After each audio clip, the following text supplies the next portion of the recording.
all these aspects that you mentioned is all falling on the brand side again, right? That's the thing, because as I said, this is a company that had already cracked DemandGen. The very interesting thing happened was from there on week for the next 10 weeks, it continued that momentum.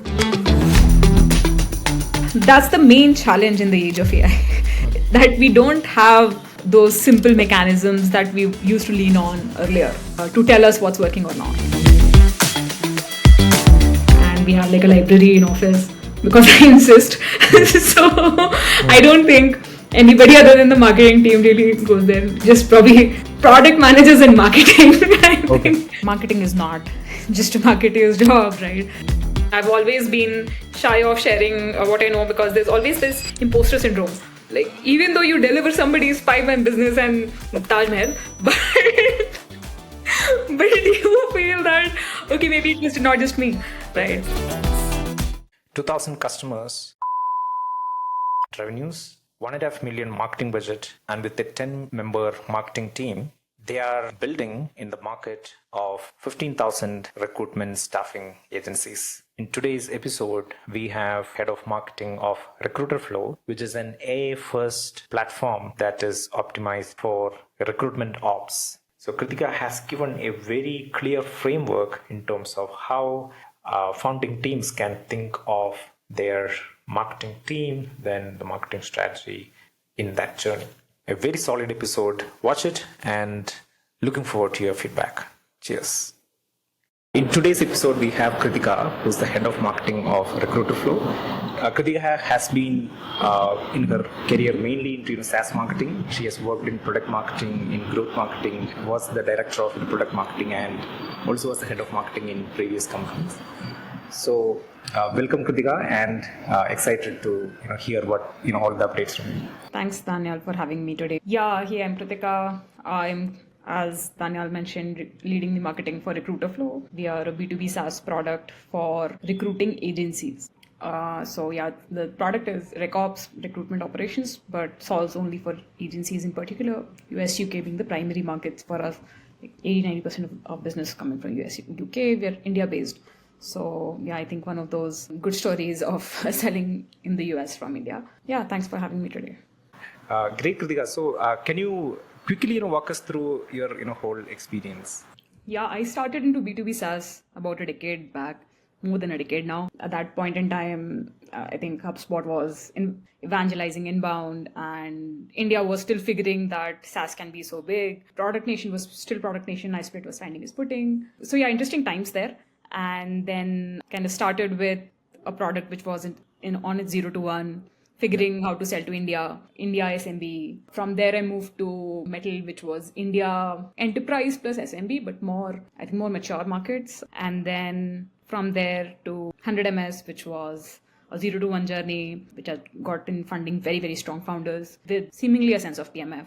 So went in, put in the money, but kind of figured that, okay, there's no PMF, and back to the drawing board. So yeah, I think interesting journey there as well. And from there to now with Recruiterflow, which is on its 5 to 10, and yeah.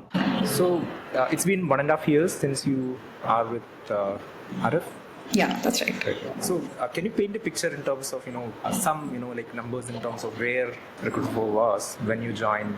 How was the team, etc.? What were the marketing initiatives, if at all they were doing, and what are the range they were, and now how have you built it in the last 1.5 years and where we are now? So Recruiterflow is one of those companies which have a marketing founder. Manan understood marketing. Okay. He knew inbound, was very, very familiar with it. He made sure that all his inbound channels were capped out before I joined. So I think SEO, SEM, content, all of that was already there. They had like a small team of 3 folks who were doing all that stuff. And it takes you to some level, and then you need somebody to take it over, because as a CEO, that person has to focus on too many things. And so they started looking for a marketing leader who can identify newer channels, figure a brand identity, figure where the growth will come from, and then set up the team, expand the output, right? So all of that. So that was the problem statement that I came into. The brand identity, then you mentioned growing the team, and then I think growing the team is a side effect. Maybe growing the revenue is somebody's target. Growing the team is a outcome. It's a mechanism. It's a tool to reach to that number. Then finding newer channels. You figured a couple of channels, you've expanded them. The next thing is, okay, where do I get my next million from? Yeah, those were the three things that we're looking to solve. Now, currently we are a team of about 10 folks. I don't see the team expanding from here for the next 1 year. I think we have everything that we need. And in terms of growth, from last year's biggest quarter, we are 30% up this quarter. It's slightly unpredictable now with all these changes in SEO and search not showing up, results as such, right? You don't see you see the impressions increasing, you don't see the traffic increasing, but then you see the pipe increasing, right? So it's not a direct correlation. So you have to go back to the customers to identify where they're coming from. Right. So it seems like a lot of it is coming from videos, from LinkedIn. I heard somebody say this to me. So a lot of influencer marketing, a lot of community, building that goodwill, making sure that you're solving for the customers. A lot of it is customer support, right? That, hey, this is a company that hears me out and solves the problems for me. So I think that empathy is becoming very, very big now. And that's working in favors of companies who are really listening. And what revenue range was it when you joined and now it is? So we've kind of grown by a 25% on revenue from where we were.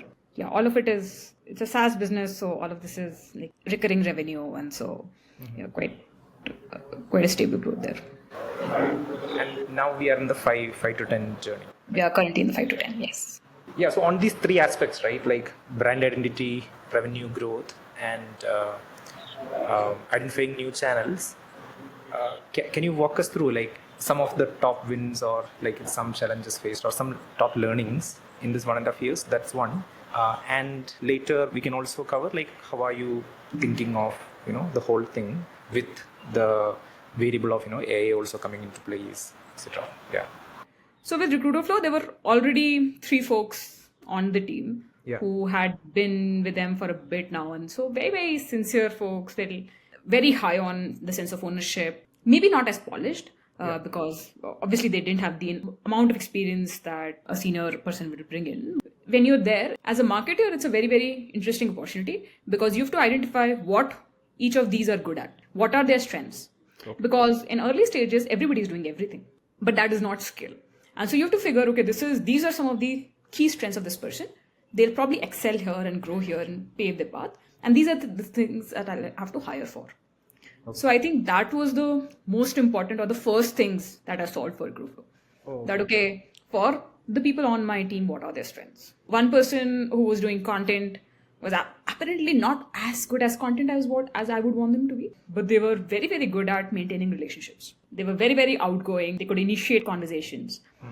They could maintain those conversations. They would not hesitate to, let's say, hustle through it, come to an outcome, which is a number-based outcome, right? So I went ahead and took that call for their career in a way. And it's always tricky because you have to align the other party to it. But when they're really good at it, they themselves see those results. We moved them to partnerships role, community and partnerships and webinars. And today that is one of our biggest channels. So I'm saying webinars as a channel for business, right? So it's not just, okay, I'm doing some branding, but you can actually tie numbers back to it. The only reason it happened is because you were able to figure that, okay, this is the strength. Okay. So there was somebody else who was doing ops, who was probably not best placed for ops. And so we kind of went ahead and hired a much junior person who did much, much better job and kind of built their own career path there. That, okay, they're doing like much more, figured more ABM and all of those things, right? Figured the tooling, all the gaps and kind of got them together. Yeah, so initially the 3 people, right? So one was content, another was ops, and the third was? Ops and channels was the same person. Okay. Right? As you would imagine, everybody's doing everything. So the person who was doing content was also doing community, was also doing webinars, was also doing this person who was doing channels, was also doing all the paid channels, all the ops.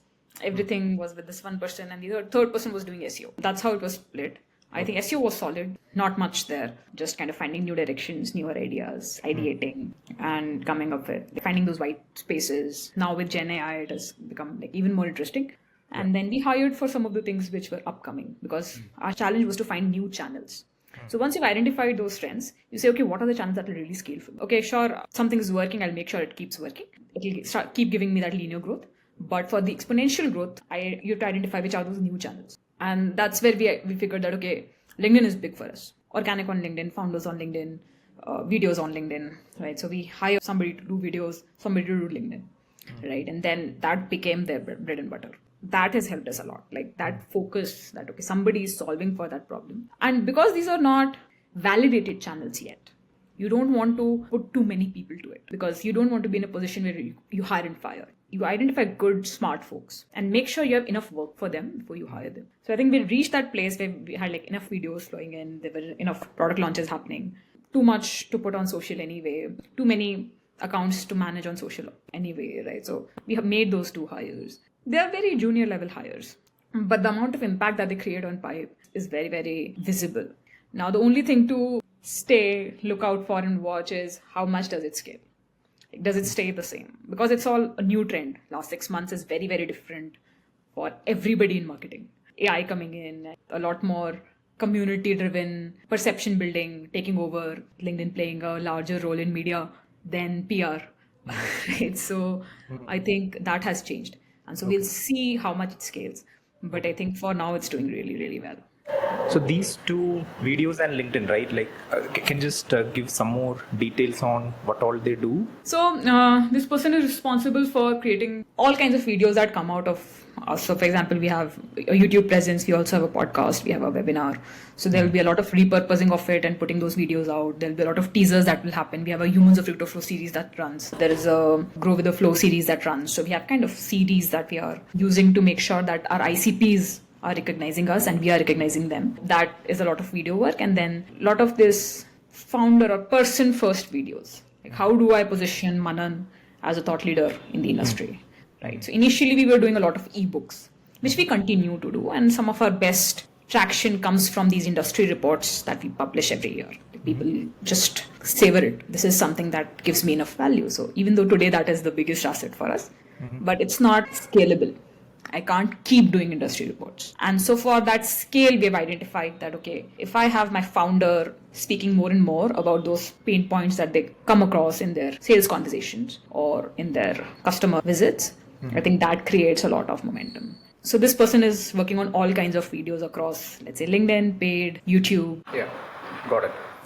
And the LinkedIn, the other team member who focus on LinkedIn, it's part of the social media and but in LinkedIn specifically, it is he or she is also involved in the ads, running the ads for LinkedIn, or is it only the content part? It's mostly organic. It's mostly about how do I have the same message reaching out from different people so that it does not sound repetitive, right? Okay. So as I said, I have somebody who's working on partnerships and community. So that's like huge for us in terms of outreach. We figured distribution. You have to figure the right content that gets distributed. And so this person is kind of just focused on making sure that, okay, if this is the message that has to go out, how can it go out from 20 different places and still say the same crux without looking repetitive? That's the key job. How does it get enough attention, traction, recall? That's their job. Got it. And how's the team structured right now? It's a 10-member team you mentioned, right? We also do, by the way, a lot of physical events. For the first time this year, we got a pipe from physical events. We always thought of them as we should attend because it's happening. But this was the first time where there was a tangible impact to it. And that's because we married it with our own Recruiterflow Elevate, which is a roundtable of the agency founders. The last time when we did 2 editions, one in London, one in New York. And this time we are doing 3rd edition in London. And the kind of uptake that we have this time is phenomenal. Right. So it just kind of tells us that we're doing the right thing, that we are building enough awareness, and that after you've proven it once, people just start anticipating that you're going to bring in more value to the table. So if you break it down, and I'll come back to the team question, I know that's pending on me. Yeah. There is the messaging that you have to sort. That, okay, this is the segment that scales for me, and this is the messaging that is sticking with them. Validate that messaging with sales. Right. So put it on one of the landing pages, have the sales speak that language, and then talk to sales. What is it that's bringing that glitter in their eyes of the customers, right? And pick that as soon as you can, replicate it across your marketing, see if it sustains. Right? That's how you do kind of your messaging. And once you've figured that messaging, you have to figure your channels or distribution. Yeah. And then you need somebody who translates that messaging consistently across all of those distribution channels. And it can include outbound, it can include events. Like events worked for us because the same messaging that we are doing on digital, the same language that my SDR was speaking in to the prospects when they were calling, the same kind of reflected on the booth. And the product has to always have an edge. Like marketing is not just a marketer's job, right? Like the product does a lot of marketing. If the product is picking the right problems to solve, that is marketer's edge, right? So you have to have a very, very strong team to be a good marketer. And so I think I have that advantage. As a product, we're picking up the problems that are most important to solve for. And then, of course, then I can replicate it. Then I can create a wow. Then I can do the marketing magic. All of that has to align to eventually come to a place where you can, as a team, grow together. So the events, are they only the roundtable events that you hold? I mean, these are Recruiterflow signature events, right? Yeah. Holding, and roughly how many prospects/customers you are inviting per event? The way we do it is we marry it with one of the bigger events. That's not the only event. There's a bigger industry event that's happening and we'll just piggyback. 2 days from then, we'll have like our own event. What it helps us do is that get that word out. So, and these are smaller roundtables, so maybe 15 folks, 15 very, very, so they're chosen, handpicked people that will join in so that everybody really wants to listen to the other person who's in the room. And when you marry it with a bigger event, you have a conversation point. So when I'm in the event, I have an opportunity to at least tell them that, hey, I'm doing something like this. Would love to have you there. Not everybody will turn up. But it's just that perception of the brand is a very, very big thing in this game. And the fact that you're doing it. And then all of that social media buzz that gets created around it. So I think in terms of format of the event, figure those key events that will have you getting that sales pipe. Figure how to do them right. And then piggyback to it and build your own IP event. So that's what I think is working in our favor. Got it. And how's the team? So I have content marketing team, design, video, and social media reports into the content team. And of course, a content writer. There is a person who's doing DemandGen. Then there is somebody who's doing SEO. There is somebody who's doing ops. I have the SDR team. That's the spread of everybody who's contributing. So SDR team also is part of marketing. So currently it does not roll into marketing, but I think it's the nature of the SDR team to work with marketing because we have like 2 inbound, 1 outbound SDR. It's very, very tightly knitted. For example, these events, when we need people on the events, all of that outreach happens to the SDRs. Yeah. So all of that strategy kind of flows from marketing to SDRs. That feedback flows from SDRs to us, saying, okay, this is working, this is not working. Okay. Iterate. What are your 2025 priorities in the age of AI, and how are you thinking of your next phase? 15th of March, we didn't know what was going to work. We were already like 2.5 months into that first quarter, and we had already put all of these bets out that, okay, this is what directionally we should do. This is what the new channels should look like. But we didn't have anything that was showing on the pipeline. The sales was feeling it. I heard anecdotally, I could hear that, hey, we have some good things in pipe. We have a lot of conversations happening. I didn't see it on my CRM yet. So I didn't know what was creating what impact. It was very, very difficult place. And that's not how it used to be, let's say, 1 year back. I could tell that, okay, Google Ads is increasing. Okay, LinkedIn is increasing, whatever, right? But this dichotomy, impressions are increasing, clicks are not. I don't know the pipeline yet. I think it's a very, very difficult place to be in for any marketer. But just 2 weeks from then, because you're closing the quarter and we had just done all of those events and those conversations started maturing. By end of March, as the conversation started maturing, we started seeing that. And then we weren't sure if it will continue, right? Because as I said, these are not validated channels. Like if you ask somebody, webinars is a channel for lead gen. It's a very debatable topic, right? Very, very difficult to crack. If you tell somebody events for lead gen, for pipe gen, not something that's very intuitive. Doesn't apply for everybody, right? So there were a lot of open bets. But the very interesting thing happened was from there on, week for the next 10 weeks, it continued. That momentum, inbound, that traction that we were getting.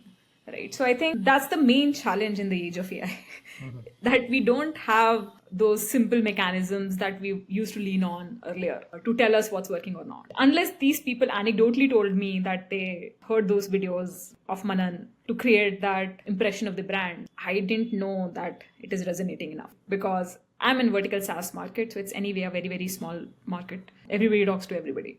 And so till I see it on my pipeline, I don't really know if it has worked. But the fact that it has continued to show tells me that we've picked the right direction. Good, great.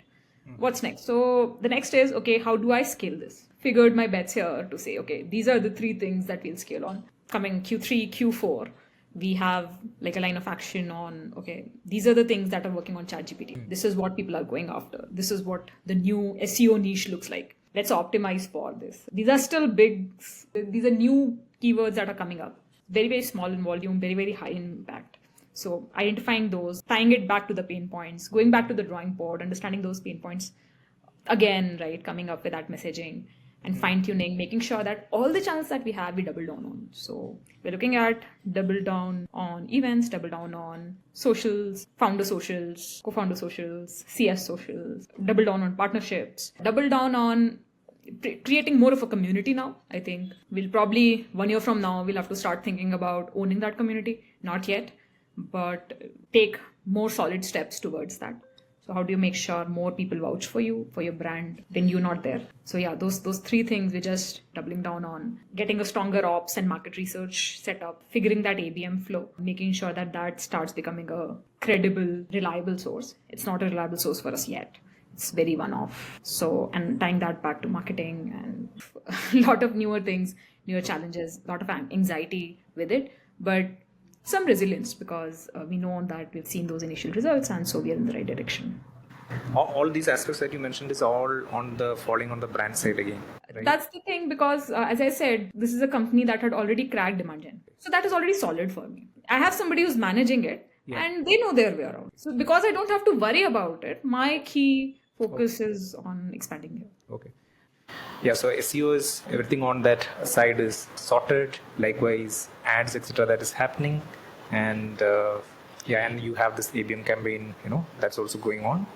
Outbound is good, and now these are the things which you're doubling out, right? Yeah, outbound also I think we're still to have as a reliable channel for growth. I think it's still one-off-ish. So this next 2 quarters, I think, if we speak 6 months from now, I think I'll have a better conviction on what worked and what didn't. But for now, I think we're in a very good place. What is the ACV and roughly how many customers we are on right now? So our ACVs hover between 5 to 25K ARR. Have about 2K odd customers. So this is in the mid segment, right? Yes. This is the market segment for us. Okay, so you are like outbound it's more through marketing, inbound that's happening, and then the sales team, they take over, right? Yes. Yeah. So marketing is responsible for the pipe gen and with a close eye on the conversions.